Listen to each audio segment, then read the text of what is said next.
எல்லாருக்கும் வணக்கம். நான் உங்கள் அர்ச்சனா தாமரைக்கனி. இன்று கதை சொல்ல போறேன் தொகுப்பில் 47வது கதையை உங்களுடன் பகிர்ந்து கொள்ளப் போகிறேன். இந்த கதை சாமானியர்களின் குடும்பவியல், அவர்களுடைய மனவேதனை, ஏக்கங்களை கூறும் விறுவிறுப்பான கதைக்களம், வாழ்க்கையை வெவ்வேறு கோணத்தில் காட்டக்கூடியது, பொம்மைகள் செய்யக்கூடிய தம்பதிகளில் படும் கஷ்டங்களை கூறும் கதை. வாங்க கதைக்குள்ள போகலாம். அது மாரியம்மன் கோவில் திருவிழா முடிஞ்ச வைகாசி மாதம். வைகாசி மாதம்னாலே மாரியம்மன் கோவில் திருவிழா அதிகமாக இருக்கும்னு எல்லாருக்குமே தெரியும். அப்படி கோவில் திருவிழா முடிஞ்சதுக்கப்புறம் வேண்டுதல்கள் நிறைய வச்சு, அங்கே நிறைய ஒரு மரம் இருக்குது அந்த ஊரில். அந்த மரத்துக்கு கீழே நிறைய மண் சட்டிகள், அதாவது வேண்டுதல்கள் பண்ணுவாங்க இல்லையா, தீச்சட்டி எடுக்கிறது, அந்த மாதிரி சில வேண்டுதல்கள் வச்சுட்டு அந்த மண் சட்டிகள் இருக்கும் இல்லையா, அதெல்லாம் ஒரு பக்கம் இருக்குது. அந்த கரகங்கள், கும்பங்கள், இந்த மாதிரி அதெல்லாமே ஒரு பக்கம் இருக்குது. அங்கே பூவெல்லாம் தூவிருப்பாங்க இல்லையா, அந்த பூக்கள் எல்லாமே அங்கங்க விழுந்து கிடக்குது.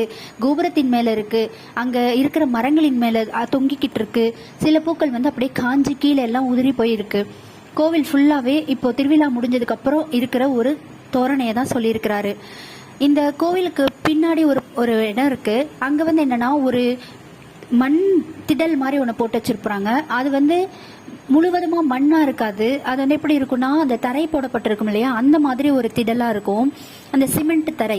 அதுல கண்கள், கைகள், கால்கள், பொம்மையின் உடல்கள், இப்படி பல உடல்கள் அங்க சிதறி கிடக்கும்.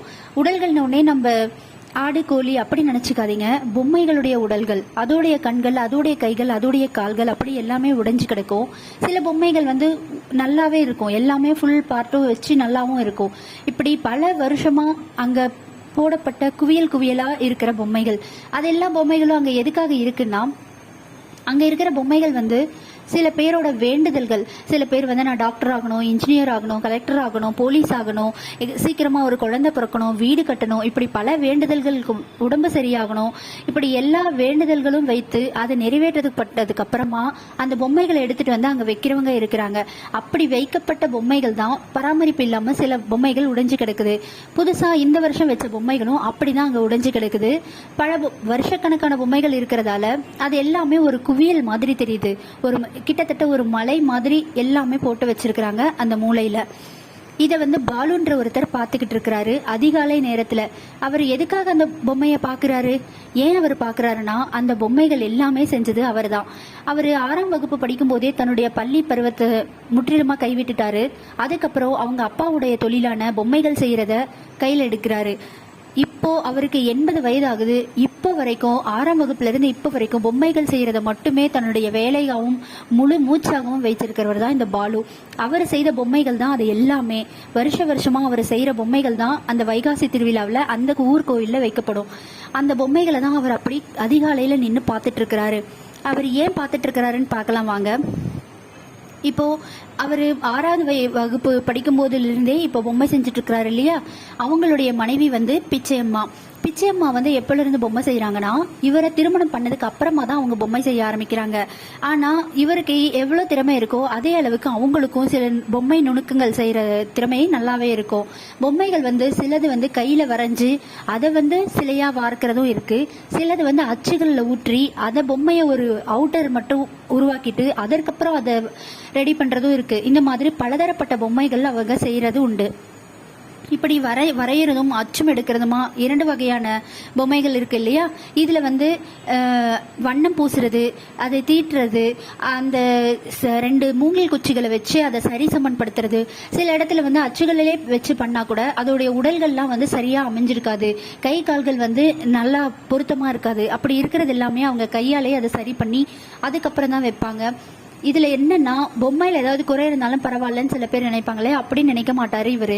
பொம்மையில ஒரு சின்ன குறை கூட வராம அதோடைய கண்களா இருக்கட்டும், கைகளா இருக்கட்டும், உடல்களா இருக்கட்டும், எல்லாமே பாக்குறதுக்கு அவ்வளவு அழகாவும், ஒரு பாக்குறதுக்கே ஒரு உண்மையான ஒரு பொம்மையா இருக்கு. பொம்மையா தெரியாம ஒரு மனிதனை போல ஒரு இருக்கிற உருவமா தான் தெரியும். அது குழந்தை உருவமா இருக்கட்டும், ஒரு மனிதருடைய உருவமா இருக்கட்டும், ஒரு சாமியுடைய சிலையா இருக்கட்டும், எப்படி இருந்தாலும் அவங்க அப்படிதான் செய்வாங்க.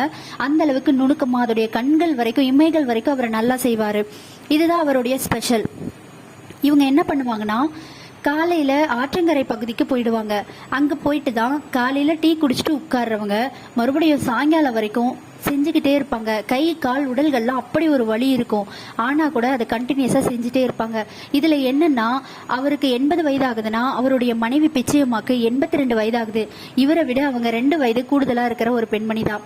இருந்தாலும் ரொம்ப ஆர்வமாகவும் சுறுசுறுப்பாகவும் வேலை செய்வாங்க. நடுவுல பொம்மை செய்யும் போது ஒருத்தருக்கு ஒருத்தர் பேசிக்கவே மாட்டாங்க. அந்த ஆலமர காத்து மட்டும் அவ்வளோ வேகமா வீசும். அந்த காற்றோட்டத்துல மட்டும்தான் அவங்க உட்கார்ந்துட்டு ஒருத்தருக்கு ஒருத்தர் பேசிக்காம ஒரு தியானம் செய்யற மாதிரி பொம்மைகளை வந்து செஞ்சுட்டே இருப்பாங்க. இதுதான் அவங்களுடைய ஒரு ஒரு மாதத்திற்கு அவங்க இப்படிதான் பண்ணிட்டு இருப்பாங்க. ஏன்னா வந்து வைகாசி மாச திருவிழாக்கு மொத்த வேண்டுதல்களுக்கும் இவங்க தானே பொம்மை செய்யணும்.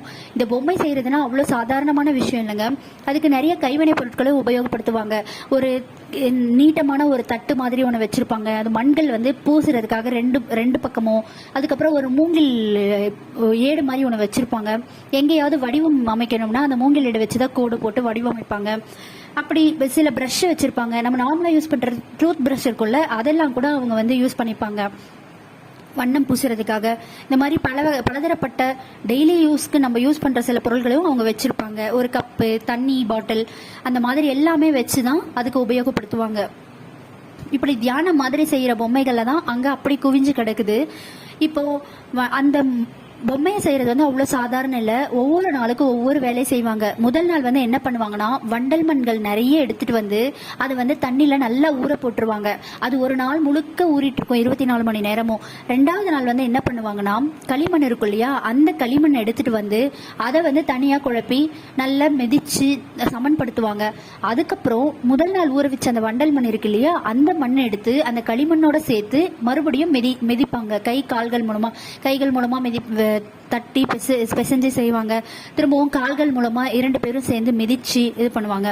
அப்படி சமன்படுத்தப்பட்ட மண்ணை நல்லா ஊற வச்சு மூடி வச்சிருவாங்க, ஒரு தார்பாய் மாதிரி போட்டு. அதுக்கப்புறம் அடுத்த நாள் தான் அதை வந்து ஒரு அச்சில எடுத்து வைக்கிறதோ, இல்ல கையால பொம்மை செய்யறதோ, இல்ல வரைஞ்சு அதை பார்த்து பொம்மையா செய்யறதோ, இப்படி பல தத்ரூபமான இருக்கிறத செய்வாங்க. அப்படி இருக்கிற பொம்மைகளை வந்து ஃபர்ஸ்ட் என்ன பண்ணுவாங்கன்னா, நிழலிலே காய வைப்பாங்க. நிழலுனா ரொம்ப வெயிலும் இல்லாம ரொம்ப நிழலும் இல்லாம இருக்கும் இல்லையா, ஒரு இளம் வெயில், அந்த மாதிரி இடத்துல காய வைப்பாங்க.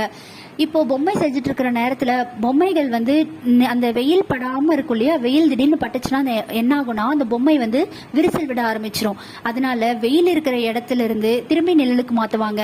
மறுபடியும் அங்க வெயில் வந்தா அந்த இடத்துல இருந்து திரும்பியும் நிழலுக்கு மாத்துவாங்க. இப்படியே நிழலுக்கு மாத்தி எப்படியோ ஒண்ணு காய வைப்பாங்க. அதை ஃபுல்லா காய வச்சு முடிச்சதுக்கு அப்புறம் அந்த பொம்மைகளை எடுத்துட்டு போய் ஒரு அறை மாதிரி ஒண்ணு இருக்கும். அந்த அறையில எல்லாத்தையுமே அச்சு பிசக்காம அடுக்குவாங்க. அடிக்க முடிச்சதுக்கு அப்புறம் அந்த இடத்துல ஒரு அடுப்பு மாதிரி ஒரு பெரிய ஒரு அடுப்பு மாதிரி வச்சிருப்பாங்க, கங்கு போட்டு இது பண்றதுக்கு. அதையெல்லாம் போட்டு அதுக்கு மேல இந்த தென்னை மட்டை, விறகு இதெல்லாம் போட்டு சில சுள்ளிகள்லாம் போட்டு நடுவில் கொஞ்சம் கொஞ்சமா கேப் விட்டு அதுல வந்து சூடு வைப்பாங்க. அப்படி வைக்கும் போது என்ன ஆகுனா, அந்த புகை மட்டும் வெளியில வரும். அந்த சூடு இதுவா இருக்கிறதால அந்த காய்ந்த பொம்மைகள் இருக்கு இல்லையா, அது வந்து நல்லா ஸ்ட்ராங் ஆயிடும். இப்போ அடுத்த நாள் எடுக்கும்போது ஒரு சில பொம்மைகள் தான் வந்து சேதாரம் ஆயிருக்கும். ஆனா பெரும்பாலும் அந்த பொம்மைகள் சேதாரம் ஆகாது. அவ்வளவு அழகா அடுக்கி அதை வந்து நல்லா சமன்படுத்தி நல்ல பொம்மையா உருவெடுத்துருவாங்க. அதுக்கப்புறம் அதை எடுத்ததுக்கு அப்புறம் அதை நல்லா சூடு பண்ண பொம்மையா இருக்குமா, அதை கொஞ்சம் நிழல்ல ஆற வச்சு அது நல்லா கைக்கு தொடர அளவுக்கு இருக்கிற மாதிரி ஒரு நேரத்துல வந்து அதை எடுத்து அதுக்கான வண்ணங்களை பூசுவாங்க. ஒவ்வொரு இதுக்கும் ஒரு வண்ணங்கள், அதோடைய துணிகளுக்கு ஒரு வண்ணம், கைகளுக்கு ஒரு வண்ணம், கால்களுக்கு ஒரு வண்ணம், அதோடைய கண்களுக்கு, இப்படி அதோடைய புருவத்திற்கு, அப்புறம் அந்த கவுன்கள் போட்டிருப்பாங்க இல்லையா, பெண் பொம்மையா இருக்கும், ஆண் பொம்மையா இருக்கும், குழந்தை பொம்மையா இருக்கும், அப்படி இருக்கும் இல்லையா, அதுக்கெல்லாம் வந்து அழகழகா வண்ணங்கள் தீட்டுவாங்க. இந்த வண்ணங்கள் எதுக்கு என்னென்ன மாதிரி யூஸ் பண்ணணும்ன்றத அவங்க மனைவி பிச்சையம்மா தான் சொல்லுவாங்க. அது ஒரு சில நேரத்தில் ஊதாவா இருக்கலாம், இளஞ்சிவப்பா இருக்கலாம், பச்சையா இருக்கலாம். அந்த மாதிரி பலதரப்பட்ட வண்ணங்கள் மைகளை வந்து அவங்க பயன்படுத்துவாங்க. அப்படி பயன்படுத்தி தான் வடிவமைப்பாங்க. இதுல என்னன்னா, மற்ற எல்லா பொம்மையும் செய்யும்போது அவங்களுக்கு அந்த அளவுக்கு ஆர்வம் இருக்காது. அதாவது எல்லாத்துலயும் நுணுக்கமா செய்வாங்க. ஆனா தன்னை ரொம்ப சந்தோஷமா படுத்திக்கிறதுக்காக பயன்படுத்துறது வந்து அவங்க குழந்தை பொம்மை செய்யும் போதுதான். அந்த குழந்தை பொம்மை ஏதாவது ஒண்ணு செய்யறாங்கன்னா அவங்களுக்கு அவ்வளவு சந்தோஷமா இருக்கும். ஒரு முறை அவர் வந்து அந்த குழந்தை வந்து தவழ்ந்து போகும் இல்லையா, அந்த மாதிரி ஒரு பொம்மையை வரைகிறாரு. அதை பார்த்த உடனே அவங்க பிச்சையம்மாள் இருக்காங்கல்ல, அவங்க வந்து சொல்றாங்க, எப்படியாவது இந்த பொம்மையை வந்து நம்ம நிஜமாவே செஞ்சிடணுங்க அப்படின்னு சொல்றாங்க. அவங்க மனைவி ஆசைப்பட்டு கேட்டாங்களேன்னு அவரும் நல்லா செய்யறாரு. அந்த பொம்மை வந்து கிட்டத்தட்ட பாக்குறதுக்கு எப்படின்னா தவழ்ந்து போகும்ல, அந்த மாதிரி நல்ல சுருட்டை முடியா இருக்கும், கண்ணங்கள்லாம் கொழுகொழுன்னு இருக்கும், கைகள்லாம் கட்டுக்கட்டா இருக்கும், அழகான கண்ணங்கள், கன்னத்துல ஒரு குழி, அதுவும் அழகா செஞ்சிருப்பாரு. அப்புறம் அதோடைய உதடுகள்லாம் நல்ல கலர் நிறம் தீட்டப்பட்டு நல்ல பிங்க் கலர்ல நல்ல அழகா இருக்கும், உடம்பும் அழகா இருக்கும். அதுக்கான ட்ரெஸ்ஸை போட்டு அப்படியே தவழ்ந்து வர்ற மாதிரி இங்க இருந்து இவர் அந்த குழந்தைய அப்படியே தவழ்ந்து அந்த பிச்சையம்மாளுக்கு அனுப்பி விடுவாரு. அந்த பிச்சையம்மா இருக்காங்க இல்லையா, அவங்க வந்து அப்படியே அந்த குழந்தை பொம்மையை அப்படியே தவக்க வச்சு அவங்களுடைய கணவருக்கு அனுப்பிடுவாங்க. இப்படி அவங்க 2 பேருமே விளையாடி மகிழ்ந்துக்கிறதும் உண்டு. ஏன் இவங்க இப்படி குழந்தை பொம்மைக்கு மட்டும் இவ்வளவு ஆர்வம் காட்டுறாங்கன்னா, அந்த தம்பதிகளுக்கு குழந்தை இல்லைங்க, அவங்க வேண்டாத தெய்வங்கள் இல்ல. இத்தனை வருஷத்துல கிட்டத்தட்ட அவங்களுக்கு 82 வயதாயிடுச்சு. இந்த வயசுல வரைக்கும் அவங்க நிறைய வேண்டுதல்கள் வச்சு பல ஊர்கள்ல வேண்டுதல் வச்சிருக்கிறாங்க. அவங்க கிட்ட வேண்டுதல் வச்சு பொம்மை செஞ்சு வைக்கிறவங்க எத்தனையோ பேருக்கு நல்லது நடந்திருக்கு. ஆனா பொம்மை செய்யற இவங்களுக்கு எத்தனையோ கோயில்கள் போயும் எத்தனை ட்ரீட்மெண்ட் பண்ணியும் அவங்களுக்கு அந்த குழந்தை பாக்கியம் கிடைக்கல. அதனால அவங்க வந்து ஒரு கட்டத்துக்கு மேல இதுதான் நம்மளுடைய வாழ்க்கை அப்படின்னு முடிவு பண்ணி அந்த குழந்தை பொம்மை செய்யும் போது அவங்கள சந்தோஷப்படுத்திக்கிறாங்க. அதுதான் அவங்களுக்கு அந்த குழந்தை பொம்மை செய்யறதுக்கான ஆர்வத்தை அதிகப்படுத்தினதுக்கும் காரணம். இப்படி ஒருத்தரா பாதுகாத்துட்டு அவங்களுக்கு தேவையான விஷயங்களை செஞ்சுட்டு அவங்க இருக்கிறாங்க. அது மட்டும் இல்ல, இப்போ சாதாரணமா ஒரு பொம்மை செய்யணும்னா அவங்களுக்கு ஒரு 100 ரூபாய் கிடைக்குன்னு வச்சுக்கோங்களேன். இப்போ வெளியூருக்கு போனா அவங்களுக்கு வந்து வெளியூர்ல சில ஆர்டர்கள்லாம் கிடைக்கும். அப்படி போய் அவங்க செஞ்சாங்கன்னா அவங்களுக்கு வந்து 2000 ரூபாய் வரைக்கும் வரும். ஆனா வந்து இவர் பெரும்பாலும் போக மாட்டாரு. இப்போ சுத்தமாவே நிறுத்திட்டாரு. அதுக்கு காரணம் என்னன்னா, அவங்க மனைவிக்கு வந்து உடம்பு அவரை விட 2 வயது பெரியவங்க இல்லையா, அதனால அவங்களுக்கு உடம்பு சரியில்லாம போயிடும். அவங்கள தனியா விட்டுட்டு எப்படி போறது அப்படின்னு சொல்லிட்டு பெரும்பாலும் அவர் போறதே நிறுத்திட்டாரு. இப்ப உள்ளூர்ல இவங்க கிட்ட பொம்மை வாங்குற இந்த திருவிழாக்கு மட்டும் இவங்க பொம்மை செய்யறாங்க வருஷம். இந்த வருஷமான திருவிழா முடிஞ்சிருச்சு. அந்த திருவிழால யூஸ் பண்ண பொம்மைகள் தான் அந்த முதல்ல பார்த்தோம் இல்லையா, அவர் பார்த்துட்டு இருக்கிறாரு அந்த பொம்மைகள் சொல்லிட்டு, அந்த இடத்துல அவர் குவியலா பொம்மைகள் போடப்பட்டிருக்கு. அந்த பொம்மைகளை அவர் பார்த்துட்டு இருக்கிறாரு. இந்த ஒவ்வொரு பொம்மைகளும் செய்யும் போது நம்ம எவ்வளவு சந்தோஷமா செஞ்சோம் அப்படின்னு யோசிச்சுக்கிட்டே இருக்கிறாங்க. திருவிழா முடிஞ்ச அடுத்த நாள் வந்துருச்சு இல்லையா, இப்போ அவங்களுக்கு இத்தனை 1 மாதமா பொம்மைகள் செஞ்சுட்டே இருக்கிறாங்க. அவங்களுக்கு நிறைய கை கால் முதுகு வலி இப்படி எல்லாம் இருந்திருக்குல்ல, அதனால அவங்க 2 பேருமே அப்படியே அந்த ஒரு சேர்ல படுத்து ரெஸ்ட் எடுத்துட்டு இருப்பாங்க. அப்போ அவங்க கணவர் இருக்காரு இல்லையா பாலு, அவர் சொல்லுவாரு, பிச்சை பிச்சை அப்படின்னு சொல்லுவாரு. என்னங்க அப்படின்னு கேட்பாங்க அவங்க. ஏன் டீ வேணுமா, டீ போட்டு தரட்டுமா அப்படின்னு கேட்பாங்க. அது ஒன்றும் இல்லை அப்படின்னு சொல்லுவாரு. மறுபடியும் கொஞ்ச நேரம் கழிச்சு ஒன்றும் இல்லை அப்படின்னு சொல்லிட்டு படுத்துட்டு இருப்பாரு. என்னங்க சொல்லுங்க அப்படின்னும் போது, டீச்சர் எனக்கு என்னமோ நம்ம இந்த வருஷம் தான் கடைசியா, நான் இந்த வருஷம் தான் பொம்மை செய்வேன்னு நினைக்கிறேன், அடுத்த வருஷம் நான் பொம்மை செய்யறதுக்கு இருக்க மாட்டேன்னு எனக்கு ஏதோ தோணுது அப்படின்னு சொல்றாங்க. அது வந்து பிச்சையம்மாளுக்கு கேட்கும்போது தன்னுடைய கணவருக்கு ஏஜ் ஆயிடுச்சு இப்படி அவர் சொல்றாருன்னு கேட்கும்போது ரொம்ப கஷ்டமா இருக்கு. இருந்தாலும் அவர் இப்படியே பேசிட்டு இருப்பாருன்னு சொல்லிட்டு அவங்க ஒரு அதட்டலா, அட நாளைக்கு சாக போறதை பத்தி இன்னைக்கு யோசிச்சுட்டு இருக்கியாக்கும், அங்க காப்பி வச்சிருக்கிறேன் பாரு, அதை குடிச்சிட்டு பேசாம படும் அப்படின்னு சொல்றாங்க. ஆனா அவருக்கு அப்படி அவங்க தெம்பா சொல்லிட்டு இவங்க யோசிக்க ஆரம்பிச்சிடுறாங்க. தனக்கு ஏதாவது நான் ஆயிடுச்சுன்னா தன்னுடைய கணவருக்கு யார் இருக்காங்க, அவருக்கு யார் பணிவிட செய்வாங்க, ஒரு சுடுதண்ணி பச்சை தண்ணி வச்சு தரத கூட யாருமே இல்லையே அப்படின்னு யோசிச்சுக்கிட்டே இருக்கிறாங்க. 2 பேருமே அப்படியே யோசிக்கிட்டே படுத்துட்டு இருக்கிறாங்க. கொஞ்ச நேரத்துக்கு அப்புறம் 2 பேருக்குமே தூக்கம் வர்றதில்ல. அவர் எந்திரிக்கிறது அவருக்கு தெரியும். இருந்தாலும் சரி ஏதோ பண்றாரு அப்படின்னு பார்த்துட்டு இருக்கிறாங்க. கண்ணை மூடிக்கிட்டு அப்படியே பார்த்துட்டு இருக்கிறாங்க. அவங்க வந்து அவர் என்ன பண்றாருன்னா, பிச்சையம்மாள் வந்து தூங்கிட்டாங்கன்னு நினைச்சு அதிகாலை நேரத்துல அந்த பொம்மையை போய் பாக்குறாரு. இப்பதான் அந்த முதல் பொம்மையை பார்த்துட்டு இருக்கிறாரு இல்லையா, அங்க பொம்மைகள்லாம் இருக்கிறத பார்க்கும்போது இவருக்கு என்ன தோணுதுன்னா, அங்க இருக்கிற ஆண் பொம்மைகள் எல்லாமே இவர்தானும், பெண் பொம்மைகள் எல்லாமே அவங்க மனைவி பிச்சையம்மாள்னு தோணுது. அப்போ அப்படியே யோசிச்சுட்டு இருக்கிறாரு, எத்தனை வேண்டுதல்கள், எத்தனை பொம்மைகள், கை கால்கள் உடைக்கப்பட்டு இதை நம்ம செய்யும் போது எவ்வளவு நுணுக்கமா எவ்வளவு நல்லா செஞ்சிருப்போம். இப்போ எல்லாமே பாதி உடைஞ்சும் உடையாமலும் நம்ம செஞ்ச வருடக்கணக்கான பொம்மைகள் எல்லாமே இங்க குவிக்கப்பட்டிருக்கே. இந்த பொம்மையில ஏதாவது ஒரு பொம்மைக்கு உயிர் இப்ப வந்து எங்களுக்காக வந்தா எவ்வளவு நல்லா இருக்கும் அப்படின்னு சொல்லி அவர் யோசிச்சுக்கிட்டே இருக்காரு. என்னையும் என்னுடைய மனைவியும் பாத்துக்கிறதுக்காக மட்டும் நான் இதை கேட்கல, எனக்கு அப்புறம் என்னுடைய மனைவியை பாத்துக்கிறதுக்கும் அவளுக்கு ஒரு ஆறுதலாவும் இருக்கிறதுக்கு இத்தனை பொம்மைகள் நாங்க செஞ்சோமே, அதுல ஏதாவது ஒரு பொம்மைக்கு உயிர் வந்து எங்களுக்கு துணையா இல்லைனாலும் என்னுடைய மனைவிக்கு துணையா இருந்தா எவ்வளவு நல்லா இருக்கும்னு யோசிச்சுக்கிட்டே அப்படியே அந்த பொம்மைகளை ஏக்கத்தோடையும் வெறுமையோடையும் பார்க்குறாரு. அப்படியே இந்த கதையை முத்துராசா குமார் அவர்கள் முடிச்சிருக்கிறாரு. நன்றி.